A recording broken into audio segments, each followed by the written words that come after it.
monde n'a pas le niveau d'excellence de cet artiste, mais c'est toujours en Chine, c'est vraiment très emblématique la calligraphie partout. Cet artiste dont parle son Excellence Madame Marie-Pascale Boisson, ambassadrice extraordinaire et plénipotentiaire de Monaco en Chine, n'est autre que l'artiste peintre et calligraphe Dina Gao.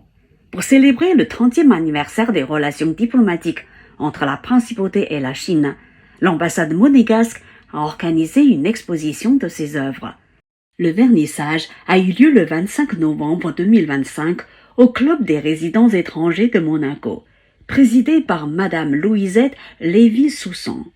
L'événement a été honoré par la présence de Madame l'ambassadrice de Monaco en Chine. Et c'est en discutant avec l'ambassadeur de Chine à Paris, qui est ambassadeur également à Monaco, qui m'a proposé l'idée, on réfléchissait à l'idée d'une exposition d'œuvres d'un artiste, et il m'a proposé ce nom. Et j'ai dit, mais oui, c'est une excellente et brillante idée, puisque cet artiste pratique à haut niveau la peinture chinoise et l'art de la calligraphie, et ça me paraissait tout à fait bienvenu dans le cadre des célébrations des 30 ans des relations entre la Chine et Monaco, pour mettre en avant le lien culturel qui nous unit. Et ensuite, depuis, j'ai appris que Madame Gao avait un lien particulier avec la principauté, puisqu'elle-même a été professeure de calligraphie de la princesse Grace de Monaco. Et là, j'ai trouvé que vraiment, c'était un heureux hasard qui nous réunissait à cette occasion. Le 1er juillet 1982, la princesse Grace de Monaco est allée voir les œuvres de Dina Gao et a suivi ses cours de calligraphie. Séduite par ses peintures, la princesse lui a proposé d'organiser 2 expositions, l'une à Monaco, l'autre à Paris, dans la galerie où elle-même avait exposé ses propres compositions de fleurs séchées.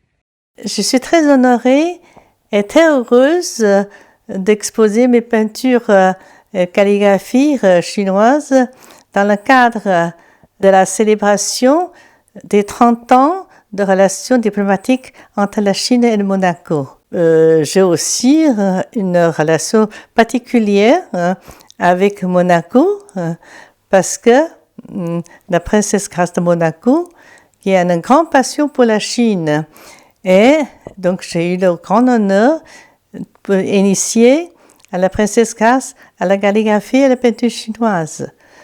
Donc j'ai gardé de merveilleux souvenirs. Née à Shanghai, Dina Gao y a appris la peinture chinoise auprès de grands maîtres. Elle est arrivée à Paris en 1975, où elle a étudié à l'École nationale des beaux-arts. Elle y a rencontré un grand artiste, Mei Tu, qui a admiré son talent et a lancé sa première exposition à Paris en 1977. Depuis, Dina Gao a organisé près de 50 expositions, en France, à Rotterdam, en Hollande et en Chine, notamment dans des musées des beaux-arts de Pékin, Shanghai, Tianjin et Harbin.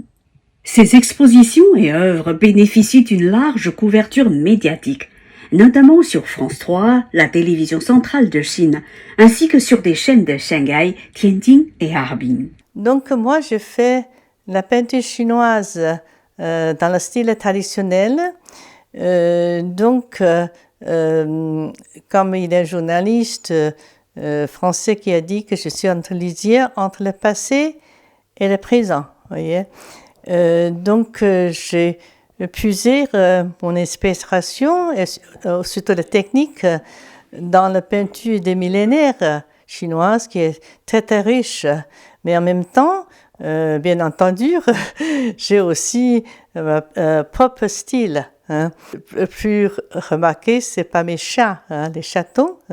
Donc ça, j'ai fait les chats avec encre de Chine. Et ils sont très vivants.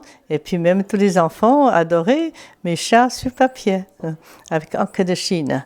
Et bien entendu, j'ai fait aussi la peinture de paysages, de personnages, des fleurs, des oiseaux. Et puis même, j'ai fait le petit de fourmis. Et ça, c'est mon autoportrait. Donc, j'ai fait le style aussi, le style minutieux et aussi xie, ça veut dire d'écrire une idée. C'est l'impressionniste chinois. Dans le cadre de cette exposition, Quelques élèves de Madame Dina Gao ont aussi présenté leurs œuvres. On pouvait y voir une toile de Janine Sapourin, ainsi que l'oiseau et la fleur d'Annette Bodinier, inspirée d'une œuvre datant de la dynastie des Song du Sud. Dina Gao entretenait également une relation particulière avec une autre personnalité de renom, Song Qingling, veuve de Sun Yat-sen, fondateur de la République de Chine au début du XXe siècle. Madame Song Qingling, qui était la marraine de Madame Gao, avait une grande admiration pour ses tableaux de style traditionnel chinois. À travers cette exposition, Madame Gao a ainsi rendu hommage tant à la princesse Grace qu'à Madame Song Qingling. Reportage par Mandarin TV.